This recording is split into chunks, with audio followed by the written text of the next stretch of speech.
I, Jimmy Carter, do solemnly swear. After the political trauma of Watergate, Jimmy Carter's squeaky clean Baptist background appealed to many Americans. As if to demonstrate there was a new way of doing things in Washington, he began his presidency on a frigid January day in 1977, walking instead of riding the length of Pennsylvania Avenue from the Capitol to the White House, the first president ever to do this. Born in Plains, Georgia in 1924 to peanut farming parents, Carter attended the Naval Academy, earning the rank of lieutenant. In 1946, he married Rosalind Smith and returned to Plains in 1953 to run the family farming business. It was there that Carter developed an interest in politics.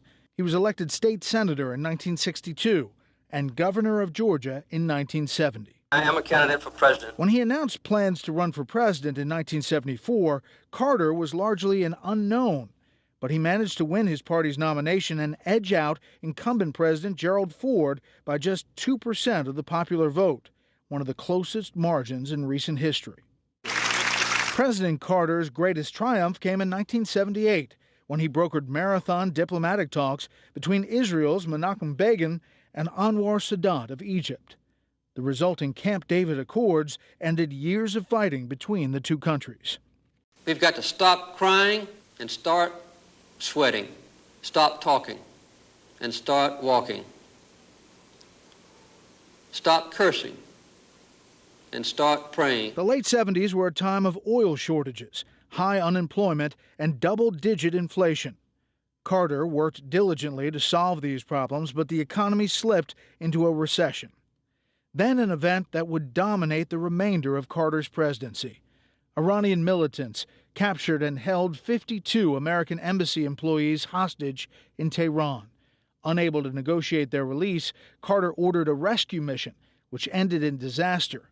8 American servicemen died when their helicopters collided in the Iranian desert. Americans in Iran were mistreated. In 1980, voters rejected Carter's bid for a second term. And to add insult to injury, on the day he left office, the American hostages in Tehran were released to the new Reagan administration. Carter returned to Georgia and, through his nonprofit Carter Center, remained active in efforts to promote peace around the world. His efforts were successful, and he garnered more respect after he left office than while he was in it, despite countless controversial statements in recent years, including calls for the U.S. to legitimize the terror group Hamas, which is openly committed to the destruction of Israel.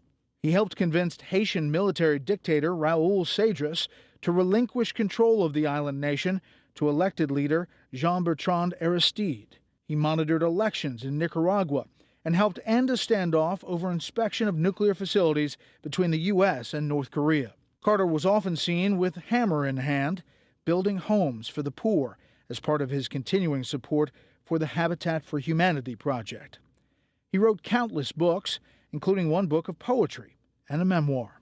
In May 2002, Carter took his first but not last trip to Cuba, the first American president to visit in more than 40 years. He called for the U.S. to end its trade embargo while challenging Fidel Castro to institute democratic reforms.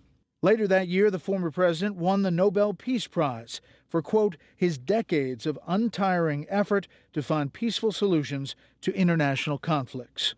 During a trip to the Middle East in the summer of 2009, an alleged assassination plot by an al-Qaeda-linked group was uncovered, though the president's aides said they had no knowledge of the plot against him. In the summer of 2010, Carter traveled to North Korea, successfully securing the release of an American citizen who had been sentenced to 8 years of hard labor after allegedly entering the country illegally.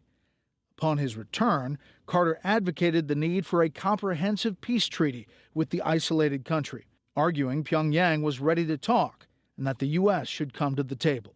Carter didn't hesitate to criticize the only other living president to be awarded the Nobel Peace Prize, denouncing President Obama for carrying out widespread drone strikes and warrantless wiretapping. He also said the Obama administration waited too long to respond to the rising threat of ISIS. Just months later, Carter announced he had melanoma that had spread to his liver and brain, tackling the diagnosis with a measure of faith and fortitude. Through his cancer treatment, the former president remained active, continuing his charitable and religious activities. I don't know what the results will be, but I'm ready for whatever comes. Months later, he was declared cancer-free. He continued to hammer away at his charitable work with Habitat for Humanity all the way into his 90s. I feel like we always get more out of it than we put into it, although we work sometimes very hard and overwork on occasion. And in one of his last major public appearances, made a show of bipartisanship, joining 4 other living presidents at the funeral service of George H.W. Bush in 2018. Second chances.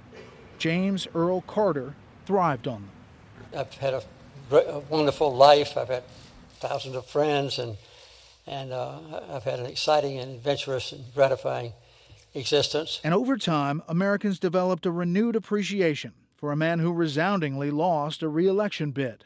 This gentleman farmer from Plains, Georgia, who rose to become the 39th president of the United States.